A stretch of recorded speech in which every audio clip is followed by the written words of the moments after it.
Criminal case പ്രതികൾക്ക് അനധികൃത parole അനുവദിക്കുന്നതിൽ ചർച്ച ആവശ്യപ്പെട്ടുള്ള പ്രതിപക്ഷത്തിന്റെ അടിയന്തര പ്രമേയ നോട്ടീസ് സ്പീക്കർ തള്ളി. അടിയന്തര പ്രാധാന്യമില്ലെന്ന് ചൂണ്ടിക്കാട്ടിയാണ് നോട്ടീസ് തള്ളിയത്. വേണമെങ്കിൽ സബ്മിഷനായി ഉന്നയിക്കാമെന്ന് സ്പീക്കർ നിലപാടെടുക്കുകയായിരുന്നു. പ്ലക്കാർഡുകളുമായി പ്രതിപക്ഷം നടുത്തളത്തിലിറങ്ങി പ്രതിഷേധിക്കുകയാണ്. ഇപ്പോൾ നിയമസഭയിൽ നിന്ന് ആർ ശ്രീജിത്ത് ചേരുന്നു ഈ വാർത്തയുടെ വിശദാംശങ്ങൾ നൽകുന്നതിനായി. ഇപ്പോൾ പ്രതിപക്ഷ നേതാവ് വി.ഡി. സതീശൻ നിയമസഭയിൽ സംസാരിക്കുന്നതിന്റെ ദൃശ്യങ്ങൾ. ഗൗരവതരമായ വിഷയമാണ് ഈ സഭാ നടപടികൾ നിർത്തിവെച്ച് ചർച്ച ചെയ്യണമെന്ന് ഞങ്ങൾ ആവശ്യപ്പെട്ടത്. സർക്കാരിന് സൗകര്യമില്ലാത്ത കാര്യങ്ങൾ നിയമസഭയിൽ ചർച്ച ചെയ്യില്ല എന്നാണോ? അല്ലാത്ത കാര്യങ്ങളെ കുറിച്ച് ബഹുമാനപ്പെട്ട സ്പീക്കർ കുറെ ചർച്ചകൾ ഇവിടെ നടത്തി, ചർച്ചയ്ക്ക് എടുത്തു എന്ന് പറയുന്നു. സർക്കാരിന് സൗകര്യമില്ലാത്ത കാര്യങ്ങൾ നിയമസഭയിൽ ചർച്ച ചെയ്യില്ല എന്ന് പറഞ്ഞാൽ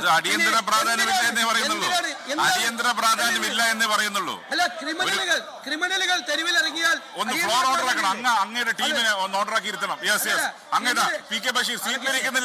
പ്രതിപക്ഷ നേതാവിന് മൈക്ക് കിട്ടില്ല. അല്ല, അങ്ങനെ പറയില്ലേ? ഫ്ലോർ ഓർഡർ ആക്കണം. അദ്ദേഹം മുതിർന്ന അംഗമാണ്. നിങ്ങളുടെ ലീഡർക്ക് LOPക്ക് സംസാരിക്കാൻ നിങ്ങൾ അവസരം കൊടുക്കണം.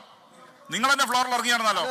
അദ്ദേഹം കൺക്ലൂഡ് ചെയ്യട്ടെ. Let him conclude. യെസ്, ഞാൻ പറയുന്നത് 20 പോലീസിനെ സ്റ്റീൽ ബോംബ് എറിഞ്ഞിട്ട് 20 വർഷം കോടതി തടവിന് ശിക്ഷിച്ച ക്രിമിനലിനെ 1 മാസം തികയുന്നതിന് മുമ്പ് 2-3 പ്രാവശ്യം പരോൾ കൊടുത്ത് അയാളെ തെരുവിലേക്ക് ഇറക്കിയിരിക്കുകയാണ്, സംഘർഷഭരിതമായ സ്ഥലത്ത്. അതിന് അടിയന്തര പ്രാധാന്യം ഇല്ലെങ്കിൽ പിന്നെ എന്തിനാണ് ഈ സഭ കൂടുന്നത്?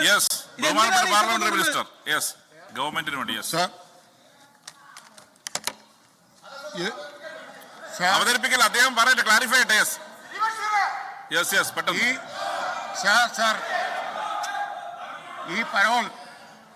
ഈ പരോൾ അനുവദിക്കുന്നത്, പരോള് തടവുകാർക്ക് അനുവദിക്കുന്നതാണ്. അത് നിയമവും ചട്ടമൊക്കെ അനുസരിച്ചാണ് അനുവദിക്കുന്നത്. അനുവദിച്ചത് അവസാനം അനുവദിച്ചത് 8/1/2026 8/1. സാർ, അത് കഴിഞ്ഞ് സഭ ഇവിടെ 4-5 ദിവസം ചേർന്നു. 22-ാം തീയതി, ജനുവരി 22-ാം തീയതി ഇത്ര അടിയന്തര പ്രാധാന്യമുള്ളതാണെങ്കിൽ നോട്ടീസ് കൊടുക്കായിരുന്നു. നോട്ടീസ് പോലും കൊടുത്തില്ല. അന്ന് അടിയന്തര പ്രമേയത്തിന് നോട്ടീസ് പോലും ഉണ്ടായിരുന്നില്ല. ഞങ്ങൾ ഈ സഭയിൽ ചൂണ്ടിക്കാണിച്ചതാണ്. അപ്പൊ ഇപ്പോ വിഷയദാരിദ്ര്യം കൊണ്ടാണ് പ്രതിപക്ഷം നോൺ ഇഷ്യൂ ഉയർത്തിക്കൊണ്ടുവരുന്നത്. അങ്ങ് പറഞ്ഞതിനോട് ഞാൻ യോജിക്കുന്നു. അവർക്ക് ഇത് ഉന്നയിക്കണമെങ്കിൽ സബ്മിഷൻ ഉന്നയിക്കുന്നതിന് ഞങ്ങൾക്ക് വിരോധമില്ല സർ, സർക്കാരിന് വിരോധമില്ല. അപ്പൊ നേരത്തെ ഈ വിഷയം ഉണ്ടായിട്ടും അങ്ങനെ ഒരു പ്രശ്നമുണ്ടെങ്കിൽ അടിയന്തര പ്രാധാന്യമുള്ളതാണെന്ന് തോന്നിയിരുന്നെങ്കിൽ 22 നോട്ടീസ് കൊടുക്കായിരുന്നല്ലോ. ഒരു നോട്ടീസ് കൊടുക്കാൻ പോലും അന്ന് തയ്യാറാവാതിരുന്ന ആളുകൾ ഇപ്പൊ ദാരിദ്ര്യം കൊണ്ടാണ് സർ വരുന്നത്. പിന്നെ ഒരു കാര്യം കൂടി ഇവർ പറയുമ്പോ എല്ലാം പറയണല്ലോ സർ. ഉമ്മൻചാണ്ടി മുഖ്യമന്ത്രിയായിരുന്ന കാലത്ത് ചീറ്റിംഗ് കേസിൽ ശിക്ഷിക്കപ്പെട്ട ശിക്ഷാളവ് കൊടുത്ത് ബഹുമാനപ്പെട്ട പ്രതിപക്ഷ നേതാവിന് അറിയാം ഈ വിഷയം ചർച്ചയ്ക്ക്. നോക്കൂ, പ്ലക്കാർഡുകൾ നോക്കൂ. ചർച്ചയ്ക്ക് ധൈര്യമില്ലേ? അതിനർത്ഥം നിങ്ങൾക്ക് തന്നെ അറിയാം ചർച്ച എടുക്കില്ലെന്ന്. കാരണം ചർച്ചയ്ക്ക് എടുക്കാൻ സാധിക്കാത്ത പോയിന്റ് കൊണ്ടുവന്ന് നിങ്ങൾ പ്ലക്കാർഡ് ഉയർത്തുകയാണ്. അപ്പൊ അതിന് വളരെ ക്ലിയർ ആണ്, പ്രീ പ്ലാൻഡ് ആണ്. യെസ്, ശ്രദ്ധ ക്ഷണിക്കൽ.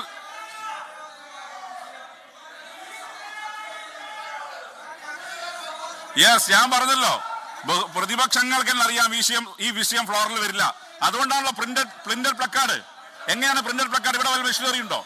ഇവിടെ ഒരു മെഷീനറി ഇല്ലല്ലോ. നോക്കൂ, നിങ്ങൾ ഉയർത്തിയ പ്ലക്കാർഡുകൾ നോക്കൂ. നിങ്ങൾക്ക് തന്നെ അറിയാം. നിങ്ങൾ അതിൽ വരികൾ മാറ്റാവും. നോക്കൂ, ബഹുമാനപ്പെട്ട LOP നോക്കൂ. നിങ്ങൾ നോക്കൂ എന്താണ് ഉയർത്തിയ പ്ലക്കാർഡുകൾ. തന്നെ വളരെ കൃത്യമായി പറയുന്നു, നിങ്ങൾക്ക് ഈ വിഷയം ചർച്ച ചെയ്യണ്ട. നിങ്ങൾക്ക് ഈ വിഷയം ചർച്ച ചെയ്യാൻ ആഗ്രഹമില്ല. പകരം ഒരു സഭക്കകത്ത് റൊക്കസ് ഉണ്ടാക്കാൻ. ഓർഡർ. ശ്രീ K. ബാബു നെന്മാറ, ശ്രദ്ധ ക്ഷണിക്കൽ. ബഹുമാനപ്പെട്ട തദ്ദേശ സ്വയംഭരണം എക്സൈസ് പാർലമെന്ററി കാര്യ വകുപ്പ് മന്ത്രി. സഭയ്ക്കകത്ത് ചർച്ച ചെയ്യപ്പെടില്ല എന്ന വിഷയം അറിഞ്ഞുകൊണ്ട് തന്നെയാണ് അവർ വളരെ നേരത്തെ പ്രിന്റ് ചെയ്തിട്ടുള്ള പ്ലക്കാർഡുമായി ഈ സഭയെ നടത്തിക്കൊണ്ടുപോകാൻ സമ്മതിക്കില്ല എന്ന രൂപത്തിലേക്ക് വന്ന് ഇവിടെ ബഹളം സൃഷ്ടിക്കുന്നത്. സാർ, ഇത് നിരന്തരമാണ്. സാർ, ഈ നാട്ടിലെ ജനങ്ങളുടെ കാര്യങ്ങൾ ചർച്ച ചെയ്യപ്പെടില്ല സാർ. അതിന് പകരം നിരന്തരം ബഹളമുണ്ടാക്കുകയാണ് സാർ. അത് നിയന്ത്രിക്കപ്പെടേണ്ടതാണ് സാർ. എന്റെ ശ്രദ്ധ ക്ഷണിക്കൽ പറയാം. അടിയന്തര പ്രമേയത്തിന്റെ കാര്യത്തിൽ അതിദാരിദ്ര്യമാണ് സാർ. അതുകൂടെ പരിഹരിക്കപ്പെടുകയാണ്. 17 അടിയന്തര പ്രമേയമാണ് ഈ സഭയ്ക്കകത്ത് ചർച്ച ചെയ്തത്. അതെല്ലാവർക്കും അറിയാം സാർ. എന്റെ വിഷയം ഇതാണ്.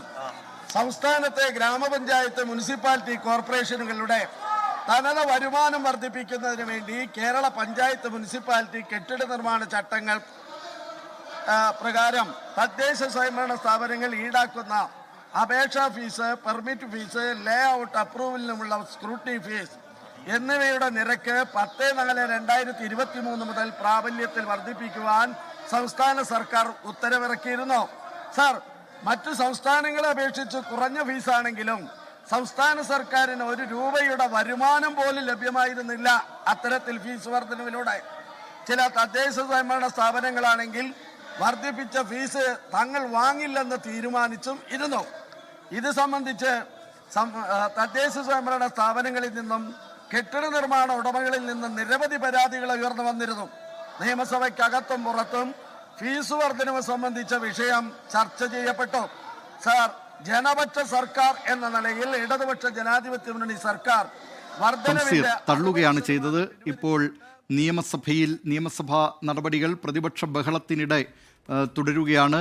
പ്രതിപക്ഷം ഇപ്പോൾ നടുത്തളത്തിൽ ഇറങ്ങിയിരിക്കുകയാണ്. പ്ലക്കാർഡുകളുമായാണ് പ്രതിപക്ഷം നടുത്തളത്തിലേക്ക് ഇറങ്ങിയിരിക്കുന്നത്. വിവരങ്ങളുമായി തിരുവനന്തപുരത്ത് നിയമസഭയിൽ നിന്ന് ആർ ശ്രീജിത്ത് ചേരുകയാണ്. ശ്രീജിത്ത്, പറയൂ ഈ വാർത്തയുടെ കൂടുതൽ വിവരങ്ങൾ.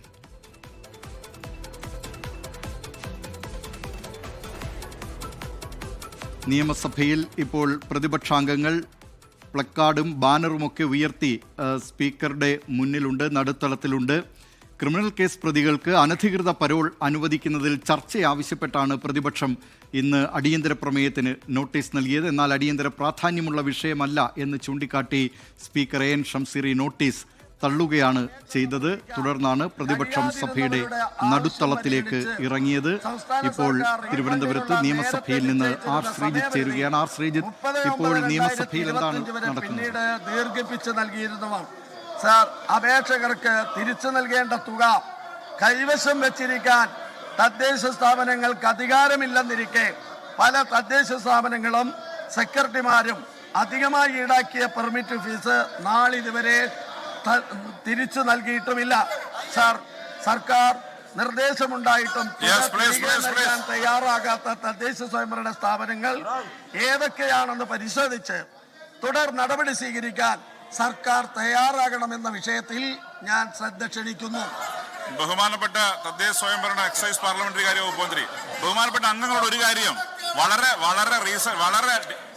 ജനങ്ങൾക്കിടയിൽ ഏറ്റവും പ്രശ്നമായ ഒരു വിഷയമാണ് ബഹുമാനപ്പെട്ട അങ്ങ് ഉയർത്തിയത്. നിങ്ങൾക്ക് ഉത്തരം കേൾക്കണ്ടേ? നിങ്ങൾ കൂടി ഉയർത്തിയ വിഷയമാണ്. യെസ്, ബഹുമാനപ്പെട്ട minister. Yes, minister please.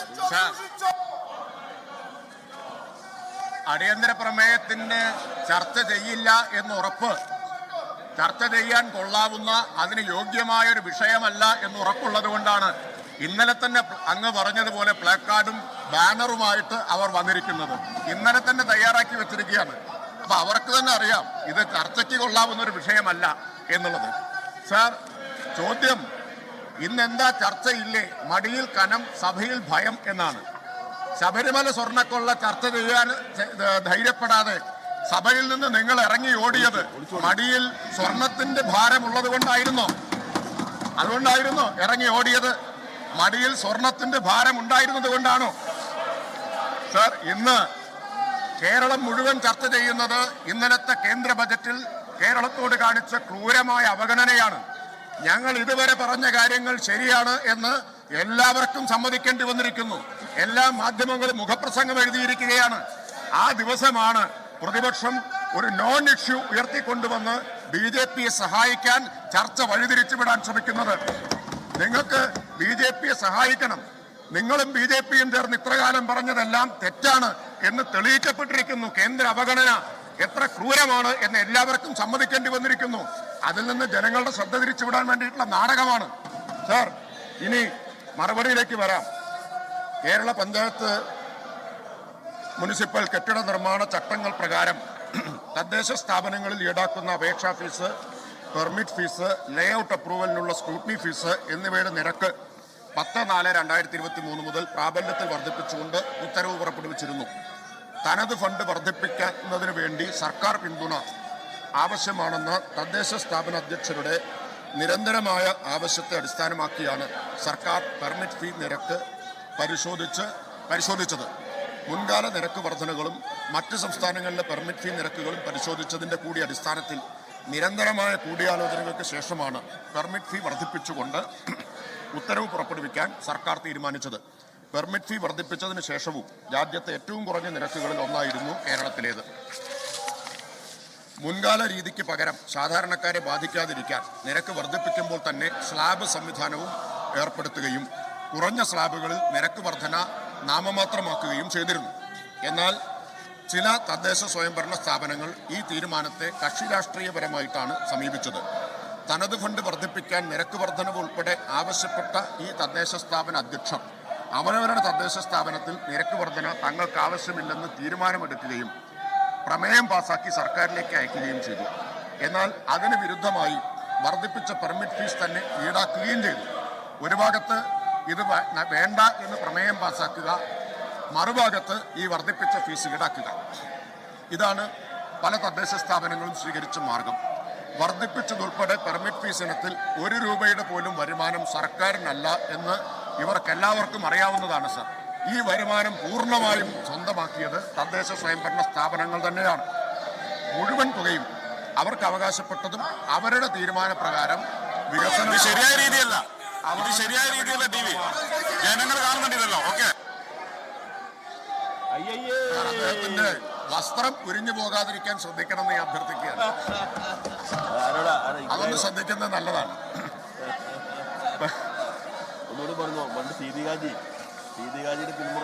Shri T V Ibrahim മുണ്ട് കഴിഞ്ഞോണ്ടാ.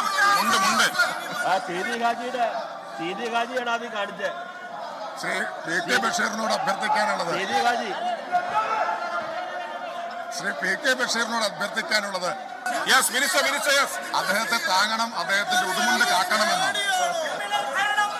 പെർമിറ്റ് ഫീസ് വർധനവിനെതിരെ ആക്ഷേപങ്ങൾ ലഭിച്ചതിൽ അതിനോട് മുഖം തിരിച്ചു നിൽക്കാതെ സർക്കാർ അത് വീണ്ടും പരിശോധനയ്ക്ക് വിധേയമാക്കി. വർദ്ധിപ്പിച്ച കെട്ടിട നിർമ്മാണ പെർമിറ്റ് ഫീസ്, അപേക്ഷാ ഫീസ്, സ്ക്രൂട്ടനി ഫീസ് എന്നിവ 1/8/2024 മുതൽ മുൻകാല പ്രാബല്യത്തിൽ 60% വരെ കുറവ് വരുത്തി 30/7/2024 ഉത്തരവ് പുറപ്പെടുവിച്ചു. ഒപ്പം അന്ന് വരെ ഈടാക്കിയ തുകയിൽ പുതിയ നിരക്ക് പ്രകാരം കണക്കാക്കുമ്പോൾ അധികമായി ഈടാക്കിയ തുക 2025 മാർച്ച് 31 മുമ്പായി തിരികെ അപേക്ഷകർക്ക് നൽകുന്നതിന് തദ്ദേശ സ്ഥാപനങ്ങൾക്ക് നിർദ്ദേശം നൽകുകയും ചെയ്തു. നിശ്ചിത തീയതിക്കകം റീഫണ്ടിനുള്ള അപേക്ഷ സമർപ്പിക്കാൻ കഴിഞ്ഞിരുന്നില്ലെന്നും കാലാവധി ദീർഘിപ്പിക്കണമെന്നുമുള്ള നിരവധി അപേക്ഷകൾ സർക്കാരിൽ തുടർന്നും ലഭിച്ചതിനാൽ റീഫണ്ടിന് അപേക്ഷ സമർപ്പിക്കുന്നതിനുള്ള സമയപരിധി 30/7/2025 ഉത്തരവ് പ്രകാരം 30/9/2025 വരെ ദീർഘിപ്പിച്ചു നൽകുകയും ചെയ്തു. അധികമായി ഈടാക്കിയ പെർമിറ്റ് ഫീ തിരിച്ചു നൽകണമെന്ന ഉത്തരവ് പല തദ്ദേശ സ്ഥാപനങ്ങളും സെക്രട്ടറിമാരും നടപ്പാക്കാത്തതായി സർക്കാരിന്റെ ശ്രദ്ധയിൽ വന്നിട്ടുണ്ട്. അപേക്ഷകർക്ക് തിരിച്ചു നൽകേണ്ട തുക കൈവശം വെച്ചിരിക്കാൻ തദ്ദേശ സ്ഥാപനങ്ങൾക്ക് അധികാരമില്ല. സർ, സർക്കാർ കുറച്ചു കൊടുത്ത തുക അധികമായി ഈടാക്കിയത് തിരിച്ചു നൽകണം എന്ന് സർക്കാർ പുറപ്പെടുവിച്ച ഉത്തരവ് ലംഘിച്ചുകൊണ്ട് ഈ പണം തദ്ദേശ സ്ഥാപനങ്ങൾ ഇപ്പോഴും കൈവശം വെച്ചിരിക്കുന്നത് നിയമവിരുദ്ധമാണ്. അത് വളരെ ഗൗരവത്തോടു കൂടി തന്നെ സർക്കാർ കാണുന്നു. സർ, ഈ തദ്ദേശ സ്ഥാപനങ്ങൾ പലരും തങ്ങൾക്ക് വരുമാനം കിട്ടുന്ന പെർമിറ്റ് ഫീസ് വർദ്ധിപ്പിച്ചതിന് ചില്ലിക്കാശ് വരുമാനം ലഭിക്കാത്ത സർക്കാരിനെ കുറ്റവാളിയാക്കാൻ മത്സരിച്ചവരാണ്. അവരാണിപ്പോൾ പെർമിറ്റ് ഫീസ് തിരിച്ചു കൊടുക്കാതെ കൈവശം വെച്ചിരിക്കുന്നത്. അത്തരം തദ്ദേശ സ്ഥാപനങ്ങൾക്കെതിരെ കർശന നടപടി സ്വീകരിക്കാനാണ് സർക്കാർ തീരുമാനിച്ചിട്ടുള്ളത്.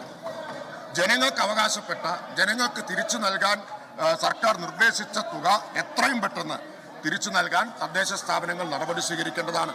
അതുകൊണ്ട് തന്നെ അപേക്ഷാ കാലയളവ് 15/2/2026 വരെ ദീർഘിപ്പിച്ചും ലഭ്യമായ എല്ലാ അപേക്ഷകളിലും അർഹമായ റീഫണ്ട് 28/2/2026 നൽകുന്നതിന് തദ്ദേശ സ്ഥാപന സെക്രട്ടറിമാരെ ചുമതലപ്പെടുത്തി ഉത്തരവ് പുറപ്പെടുവിച്ചിട്ടുണ്ട്. 28/1/2026 ഉത്തരവ് പുറപ്പെടുവിച്ചിട്ടുണ്ട്. കൂടാതെ ഇതുവരെയും റീഫണ്ട് നൽകാത്ത തദ്ദേശ സ്ഥാപനങ്ങളുടെ വിവരങ്ങളും 28/2/2026 റീഫണ്ട് നൽകാത്ത തദ്ദേശ സ്ഥാപന സെക്രട്ടറിമാരുടെ വിവരങ്ങളും സർക്കാരിലേക്ക് ലഭ്യമാക്കാൻ പ്രിൻസിപ്പൽ ഡയറക്ടർക്ക് നിർദ്ദേശം നൽകിയിട്ടുണ്ട്. ബഹുമാനപ്പെട്ട സ്പീക്കർ, അടിയന്തര പ്രമേയത്തിന്റെ കാര്യത്തിലും അതിദാരിദ്ര്യ സംസ്ഥാനമായി ഈ കേരളത്തെ പ്രഖ്യാപിക്കണമെന്ന് ഞാൻ അഭ്യർത്ഥിക്കുന്നു.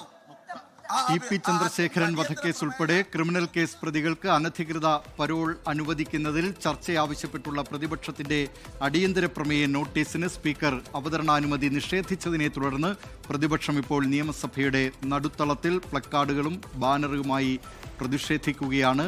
അതിനിടെ തന്നെ ഈ പ്രതിപക്ഷ ബഹളത്തിനിടെ സഭാ നടപടികൾ തുടരുകയും ചെയ്യുന്നു. ലോകത്തെവിടെയായാലും ഏത് സമയത്തും 24 വാർത്തകളും ഓഗ്മെന്റഡ് റിയാലിറ്റി പാക്കേജുകളും എക്സ്പ്ലെയിനറുകളും വിശദമായി കാണാൻ ഞങ്ങളുടെ യൂട്യൂബ് ചാനൽ നിങ്ങൾക്ക് സബ്സ്ക്രൈബ് ചെയ്യാം.